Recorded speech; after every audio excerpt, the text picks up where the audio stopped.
Aleluia. Capítulo 2.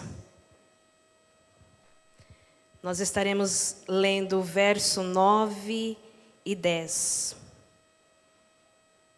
Primeira epístola de Pedro, primeira carta de Pedro, capítulo 2. Verso 9 e 10. Nós estamos aqui tão sedentos de ti, vem, ó Deus, enche este lugar, meu desejo é sentir teu poder, então vem me incendiar, meu coração é o teu altar. O teu coração é o altar do Senhor nessa noite, aleluia. Todos encontraram? Diga amém. Amém. Diz assim a palavra do nosso Deus. Vós, porém, sois raça eleita, sacerdócio real, nação santa, povo de propriedade exclusiva de Deus, a fim de proclamardes as virtudes daquele que vos chamou das trevas para a sua maravilhosa luz.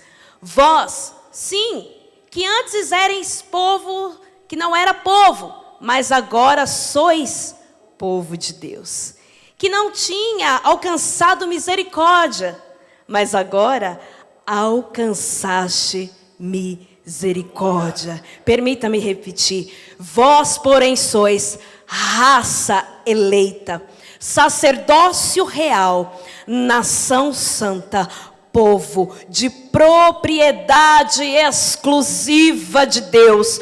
Povo de propriedade exclusiva de Deus. Povo de propriedade exclusiva de Deus. Povo de propriedade exclusiva de Deus. A fim de quê? A fim que proclame a virtude daquele que vos chamou das trevas para a sua maravilhosa luz. Quantos são chamados de Deus aqui nessa noite? Quantos estão inseridos nessa verdade? Aleluia. Oh, aleluia. Ele se faz presente aqui neste lugar. Alamande como navassuri de calavanai. Quando foi me feito o convite, de imediato o Senhor disse: é essa mensagem. A propósito, eu estava lendo ela. E no momento que eu estava lendo, eu recebi o convite. E aí eu falei assim: amém, Senhor. Em todas as coisas o Senhor tem o seu propósito. Você não entrou por essas portas em vão. Não é porque é o último culto de quinta-feira aqui na Itamaraty que nós estamos aqui. Não. É porque o Espírito de Deus nos trouxe a este lugar.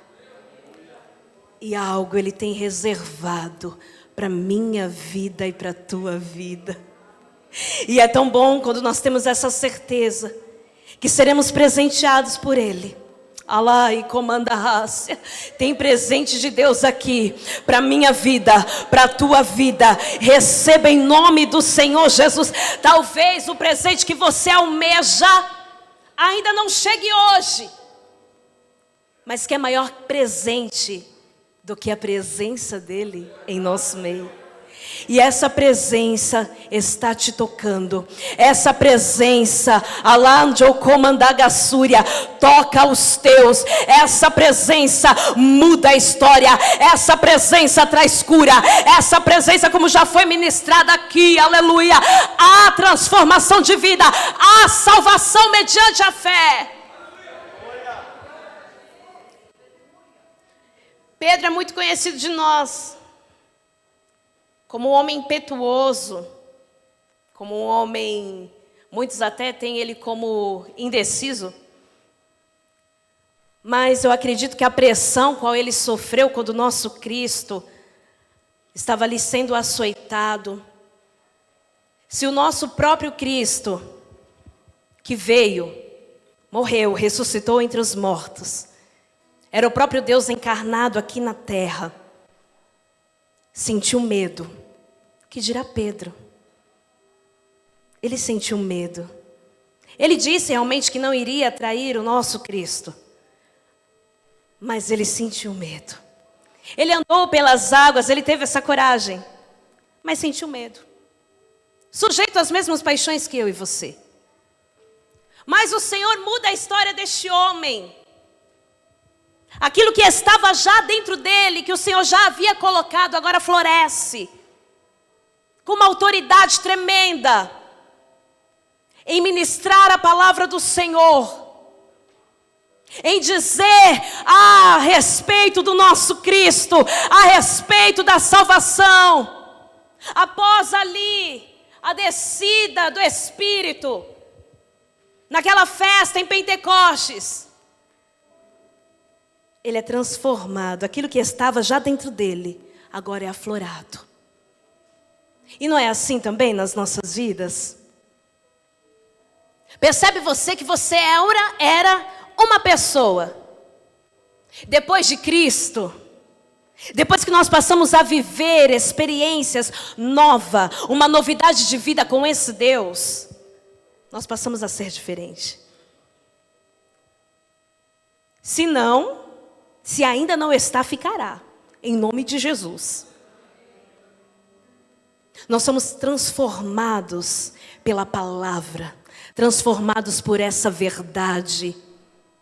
Não foi diferente na vida de Pedro. Passa-se o tempo. Pedro já havia pregado. Muitas almas já haviam se convertido ao Senhor. Não se sabe ao certo onde Pedro estava quando ele começa a escrever essa carta. Em que Babilônia era essa? Mas acreditamos nessa noite que era em Roma. Usava ali uma metáfora a respeito de Roma como uma cidade, a Babilônia. Lá no capítulo 5, ele começa a dizer o porquê que ele escreveu essa carta. E com quem ele estava e onde ele estava. Ele estava com Silvano, um homem de Deus também respeitado. Muitos acreditam que firmemente essa carta foi Pedro que escreveu. Por volta do século XIX surgem alguns teólogos liberais que questionam, dizendo que ele era apenas um pescador. Como que ele ia escrever um grego tão nobre? Realmente Deus pega as coisas que parecem não ser nada e faz dela tudo para a glória do seu nome. Ainda que ele estava ali com Silvano, um homem culto, ele tinha o Espírito de Deus que poderia, sim, fazer ele escrever muito bem como ele escreveu essa carta. Então não há indícios que seja outro, mas sim que Pedro realmente escreveu. E ele começa a escrever o contexto qual aquele povo estava vivendo. Era um contexto hostil, um contexto de perseguição, de tristeza. Para 5 províncias qual ele escreve, se você observar, no capítulo 1 ele começa dizendo: ei, essa carta é para vocês forasteiros, ou seja, que não estão no seu lar. E não é assim, a gente está no nosso lar, estamos aqui de passagem. Eu estou aqui neste mundo de passagem. O meu lugar não é aqui, o meu lugar é junto dele, é para lá que eu vou, é para lá que eu anseio, é para lá que eu vivo os meus dias para a eternidade. Olha, vocês são para a sociedade forasteiros, sim. Mas para o Senhor vocês são eleitos. Para o Senhor vocês são os escolhidos dele. Ei, o mundo pode dizer que você é o endividado, que você é a esposa daquele que bebe, que você é a mãe do drogado. Mas eu te digo nessa noite que você é eleito, escolhido por esse Deus. Outrora nós éramos trevas, Agora somos luz. Somos enxertados nessa videira. A partir do momento que nós o aceitamos, que reconhecemos que Ele é o único, exclusivo Salvador das nossas vidas. Ele está aqui. Ele te escolheu. Não deixa nada e nem ninguém te mostrar ao contrário, que você não é. Nessa noite, tenha a certeza de quem você é em Cristo Jesus. Paulo, ele disse: eu tudo posso naquele que me fortalece. É claro que ele não estava dizendo apenas das coisas boas que ele passaria. Nós tudo podemos naquele que nos fortalece. Podemos passar por tribulação, mas Ele estará conosco. Podemos até passar pelo frio, mas Ele nos aquecerá. Podemos passar pela escassez, mas Ele é a nossa providência. Eu tudo posso naquele que me fortalece. Eu sei estar bem, mas sei também, quando a coisa não vai bem, eu sei que Ele está comigo. Eu posso chorar, mas eu tenho certeza da alegria que vem sobre mim. E Pedro agora começa a dizer isso. Aquele povo: ó, vocês são eleitos. Eles estavam ali no domínio dos imperadores, povo cruel que perseguia os cristãos. E não bastava só aquela perseguição romana, também como os judeus, muitos o perseguiram. A igreja de Cristo foi muito perseguida. De fato, é claro que nós não temos isso aqui no Brasil, como existe países lá fora, que não pode estar tendo esse culto. Muito menos a palavra. Canções não podem ser entoadas. E olha a liberdade que nós temos de adorar. Ainda temos essa liberdade. Então aproveite dela. Reúna-se com os teus na tua casa também.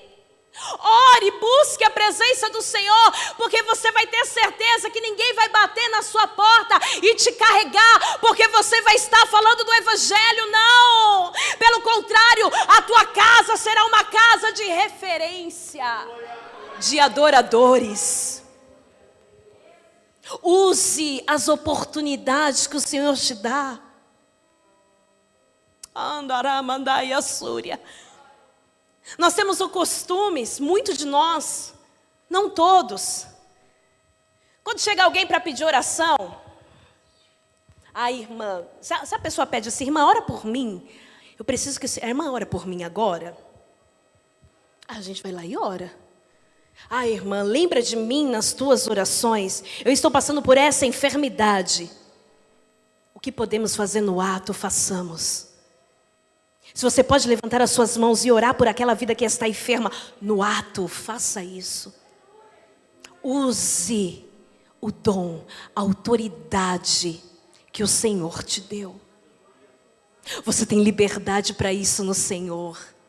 Não despreze o dom que há em ti. Não despreze, aleluia, o sacrifício de Cristo naquela cruz. Tal sacrifício que nos trouxe reconciliação com o Pai. Todos nós estávamos destituídos dessa glória. E Ele veio. Rasgou-se o véu. E hoje eu tenho acesso. Hoje você tem acesso para adorá-lo. Ei, Pedro diz assim: a salvação, ele deixa bem certo da salvação. Como nosso irmão estava adorando ao Senhor aqui. E ele diz que o Senhor veio para trazer salvação em nosso meio. Aí às vezes a gente tem tantas perguntas, né? Como que eu posso discernir quais são os sinais daqueles que são salvos? O Senhor veio para nos trazer a salvação, ser livre da condenação do pecado. Aí agora a gente começa a manter uma vida em santificação, para ser livre do poder deste pecado. E quando ele vier, o nosso corpo será transformado, aleluia, e nós seremos livres da presença do pecado. Ai, que coisa linda! Lá não haverá choro, não haverá tristeza, não haverá melancolia, não. Lá haverá louvores, lá haverá glória, aleluia. Eu espero por esse dia. Maranata, a hora vem, Senhor Jesus. Quantos podem levantar a mão e dizer: vem, Senhor Jesus, com a certeza de estar preparado para essa glória? Não há motivo melhor. É claro que quando nós vemos a presença do Senhor, muitos de nós começamos a vir porque precisamos de um milagre, porque precisamos de uma cura, porque temos medo de ir para o inferno. Gente, eu sempre tenho o costume de dizer e brinco. Quando eu tinha aproximadamente uns 4, 5 anos, minha mãe deixava eu na casa de uma mulher que cuidava de mim, para ela poder ir trabalhar. E essa mulher me levava para a igreja, eu participava de EBF, escola bíblica de férias, era muito bom. E aí eu via as moças no culto, indo. Eu só lembro que eu via as pernas delas andando, e indo se posicionar para o louvor. E eu olhava e falava assim: um dia eu serei assim. Mas a minha casa era uma casa, não era um lar cristão. Pelo contrário, eu passei por tantos lugares, mas o que eu queria achar era Deus. Então quando começavam a me falar da palavra do Senhor, eu ficava tão maravilhada, eu queria conhecer, eu queria saber. E onde eu estava, Deus me perseguia. Sempre tinha um cristão. Aí um dia eu disse assim: Deus, já que o Senhor fala aí dessa ladainha desses crentes, porque minha mãe falava assim, né, ladainha dos crentes. Se é verdade mesmo, me mostra aí na palavra. Aí eu abri, então eu vivia assim, em casa de feitiçaria, no catolicismo, no espiritismo, em tudo quanto é lugar eu ia. Aí saiu aquela palavra: e os mentirosos e os feiticeiros não herdarão o reino de Deus, em Apocalipse. Imediatamente eu fechei, eu falei: Deus está falando comigo. Quantos de vocês, que nem o presbítero Alexandre ele fala, já abriu a palavra e ficou vermelho ao ler? Se sentiu constrangido por essa palavra? Eu, nesse dia. E passou-se os anos, então aonde eu ia, eu levantava a mão e falava: eu recebo esse Jesus. Com 9 anos de idade, estava eu no show do Oficina G3. E lá, eu recebo. E tantas outras igrejas. Aí eu brinco que os anjos olhavam e Deus falava: põe o nome dela no livro da vida. Tira o nome dela do livro da vida. Escreve de novo. Tira fora. Porque era assim, né? É claro que não. Porque Ele já havia me escolhido. A marca dele já estava sobre mim. Só precisava florescer aquilo que estava já dentro de mim. Até que um dia eu me firmei. Eu decidi. Houve uma decisão. E eu estou aqui para a glória do nome do Senhor. Passei por grandes tribulações, porque Jesus deixou bem certo que no mundo nós teríamos ela. Mas era para quê? Para que nós tivéssemos bom ânimo, porque Ele já venceu todas essas coisas. Ele já venceu o mundo. E aí Pedro fala assim, olha, a salvação é certa. Tenham em vocês uma alegria indizível, que não se dá para comentar, que não dá para dizer a respeito dela, em meio à provação que vocês estão passando, em meio à perseguição qual vocês estão vivendo. Creia, se alegrem na presença daquele que é. E eu vim aqui nessa noite dizer para você, independente da situação qual você está vivendo, tenha essa alegria indizível dentro de você, em nome de Jesus. Creia, seja fortalecido pelo poder da palavra nessa noite, porque Ele vive e está em nosso meio. Ele vive. Ele vive, Ele vive, Ele vive para transformar, para fazer um milagre acontecer na minha vida e na tua vida. E os sinais daqueles que servem, que têm certeza da sua salvação, é viver em santidade, porque já somos separados. Viver em reverência a esse Deus, porque Ele é. Viver em amor, em comunhão com os meus irmãos, porque este é o mandamento dele. Não são frases, nossa, mas sim do próprio Cristo, que disse: amai a Deus acima de todas as coisas, e ao teu próximo como a ti mesmo. Amar é uma decisão. Dela mandarás, oi de comanai. Eu decido amar, eu decido fazer o bem, é um mandamento dele. Se você já tem todos esses sinais sobre a tua vida, você pode levantar a sua mão e dizer: sou salvo em Cristo Jesus. Estes sinais têm que te seguir. Alamandore calavassori minai. Agora, se eu não vivo essa novidade de vida, se eu estou entregue às mesmas paixões, eu preciso rever os meus conceitos. Eu preciso me enquadrar naquilo que Deus quer para mim. E quando eu passo a viver a vontade dEle, quando eu passo a entender, a princípio, que eu preciso ser renovada, transformada. Romanos 12, eu acredito. Quando eu passo a não me conformar mais com este mundo, nem com aquilo que ele me oferece. Quando eu passo a olhar e falar: precisa mudar.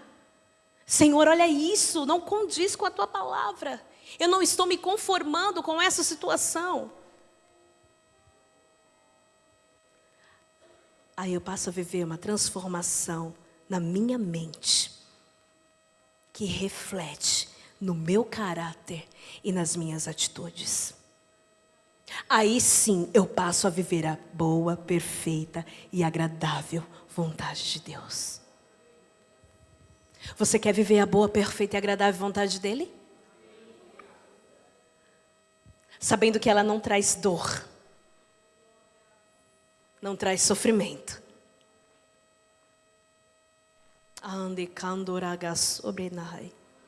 Eu preciso deixar a minha mente ser transformada. Eu preciso viver essa novidade de vida. Não deixar ela somente aqui, em folhas. Mas viver, praticar, andar nessa verdade, ser diferente. Sabe quando a senhora está vindo com a sua sacola pesada? E a gente está tão preocupado com a gente mesmo, que deixa a senhora ir no seu caminho com a sua sacola pesada, sem se importar com ela. É momento de mostrarmos as nossas atitudes. Mostrar aquilo que aprendemos com o nosso Deus em atitudes. Você pode sim perder um pouquinho do seu tempo em ajudar aquela senhora. Amanhã pode ser você, ou pode ser os seus pais. aquilo que está perto, que podemos fazer. Aquele que não faz o bem, comete o pecado. Porque se a gente não faz o bem, com certeza vamos ser atraídos para o mal. Mas essa é uma noite de reflexão que o Senhor nos trouxe aqui.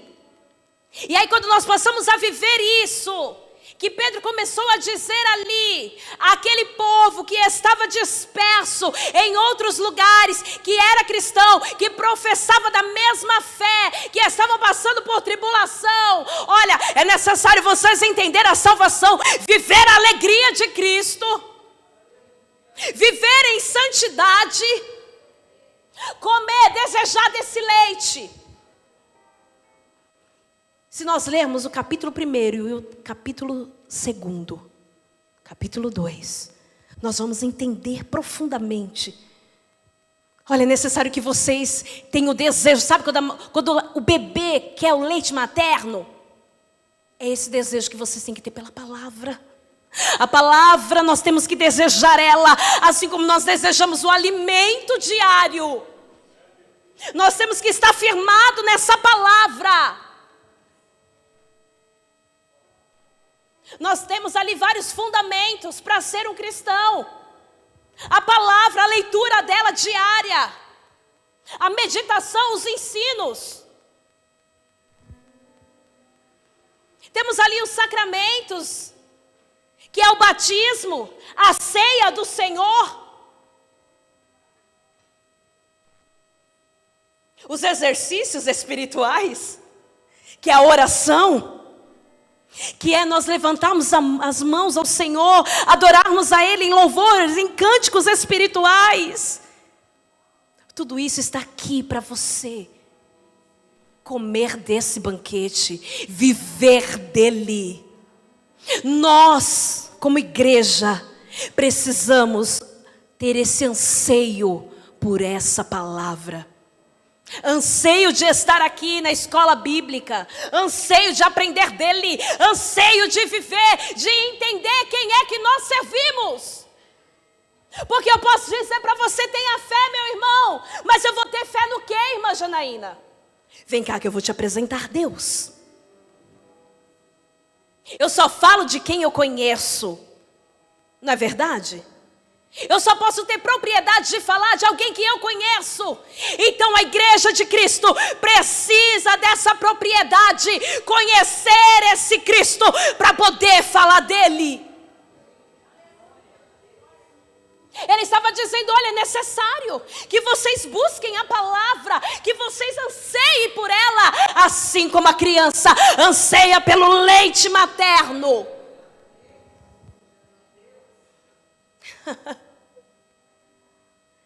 E aí nós vamos conhecer. Não só de ouvir falar. Eu conheço Mazé, missionária Mazé Deus. Foi ele que fez o milagre naquela irmã. Foi ele que abriu a porta para não sei quem. E você? Você conhece ele?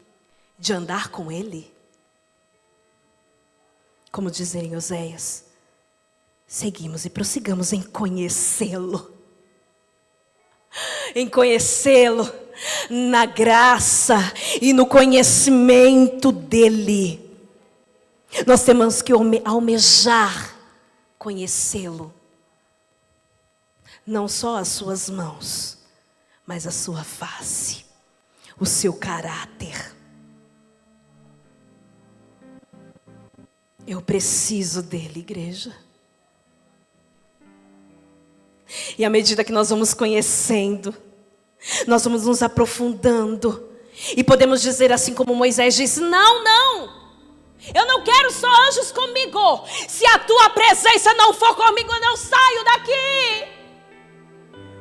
Isso é conhecer, isso é ter intimidade. Ei, não dê um passo sem a presença dele. Não decida nada sem ele. Não vá a lugar nenhum sem ele. Ele tem que ser o princípio de tudo na nossa vida.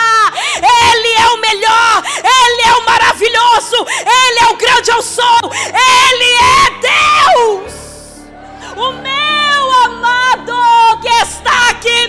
nosso meio. E eu sinto a presença. Receba em nome de Jesus Cristo a mesma presença que eu sinto aqui. A glória que me invade nessa noite. É dele que eu preciso. Quando eu estou com ele, eu passo pela tribulação, eu passo chorando, eu passo sorrindo, mas eu passo, porque eu sei em quem tenho crido. E eu bem sei que ele se levantará em meu favor. Ele se levantará em teu favor, em nome do Senhor Jesus. Aleluia. Aí Pedro agora, ele começa ali a fazer uma citação a respeito do nosso Cristo, dizendo que ele é a pedra que fundamenta a igreja. Ele começa a dizer, olha, na antiguidade, no tempo de Moisés, tinha ali o tabernáculo. Deus estava ali, entre as tendas, com a sua presença ali na arca. Cria-se o templo, sacerdotes para prestar sacrifícios ao nosso Deus. Mas Cristo, ele era o fundamento de tudo isso, porque desde a fundação do mundo, ele já era o plano perfeito. Ele é o plano maior, ele é o plano perfeito. E ali ele estava como uma pedra, mas os seus rejeitaram. Tropeçou naquela pedra e viu ela como um tropeço. Mas agora vocês, a nação eleita, tem essa pedra como fundamento. Tanto é que é essa conversa que Jesus está tendo com Pedro. Ele olha para Pedro e fala, olha, tu é Petros, e sobre essa pedra edificará a minha igreja. E aí Pedro começa a lembrar dessa conversa que ele estava tendo em carta para este povo, dizendo, eu sou a pedra, o Senhor Deus, o Senhor Jesus Cristo, ele é o fundamento, é a pedra, e nós somos as pedras vivas nele, que dá o crescimento para a obra. Agora nós, como pedrinhas, vai sendo levantado esse edifício. Você é a pedrinha que o Senhor escolheu para esse edifício. Você é a pedrinha que Deus escolheu para esse edifício, para erguer a igreja dele de Cristo na terra. Oh, alabaia comandarávia. Você é o sacerdócio, você é o sacerdote que ele escolheu. Aí ele começa a dizer, olha, vocês são raça eleita, escolhido. Em Êxodo Deus está falando disso. Aí ele começa a dizer, olha, aquele povo Deus escolheu. Agora vocês também, a partir do momento que vocês entenderam que Cristo é o Salvador, estão inseridos também nessa promessa. Essa promessa está sobre nós. Nós somos esse cristão. Nós somos eles, aleluia. Nós fazemos parte de tudo isso. Nós somos eleitos em Cristo Jesus. Olha, sacerdócio, sacerdotes real, sacerdotes do rei, sacerdotes do reino. Oferecemos o nosso corpo em sacrifício vivo ao nosso Senhor. Tem sacerdotes aqui de Cristo, tem embaixadores aqui de Cristo, tem pessoas para anunciar a novidade de vida, o evangelho dele para os muitos que estão lá fora, perdidos, ou até mesmo em nosso meio, se já estão mortos, serão vivificados pelo poder da palavra.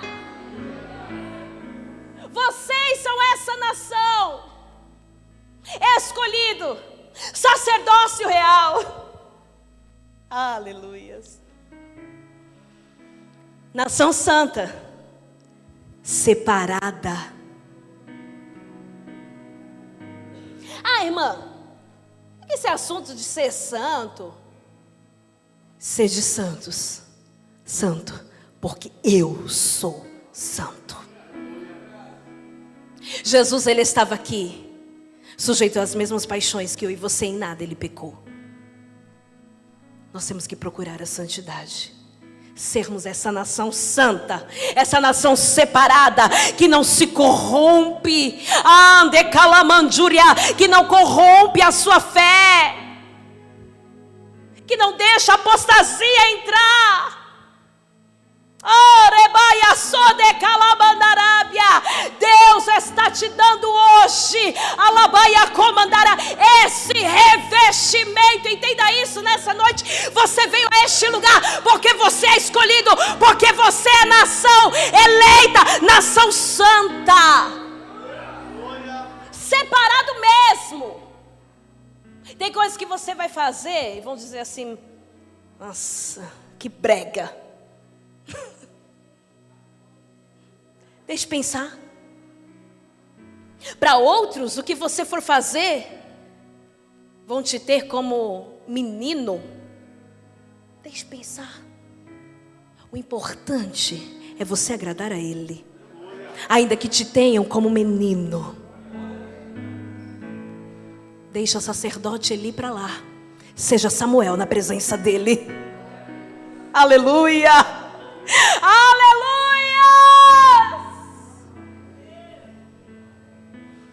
Seja aquilo que Ele escolheu para você ser. Como foi dito aqui na igreja, né? Não seja cópia de ninguém, não. Essa é a identidade que Cristo quer ver em nós. Raça eleita, sacerdócio real, nação santa, propriedade exclusiva dEle. Propriedade exclusiva. Você é exclusivo dEle. Ele tem zelo por você. Ele tem ciúme por você.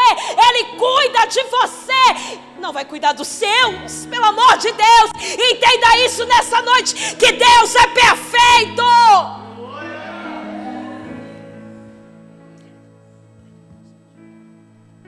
Se coloque de pé em nome do Senhor Jesus.